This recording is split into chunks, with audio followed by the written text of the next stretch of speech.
Lepo pozdravljeni za vse tiste, ki se še nekako spomnite afere s profesorjem Igorjem Lukšičem in tistimi njegovimi kvazi udbovskimi prijemi v cerkvah, ko naj bi na volitve, na volilno nedeljo pošiljal svoje študente, da nekako po domače povedano pocerkveno vohunijo za župniki in vsemi v cerkvah, da vidijo, kako se poziva na volitve. No, zdaj smo dobili dokaz, da se resno poziva na volitve, vendar ne v nedeljo, ampak že prej v Oznanilo Župnije Bevke. Župnik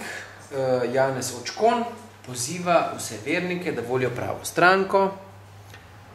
in sicer naj volijo tisto, ki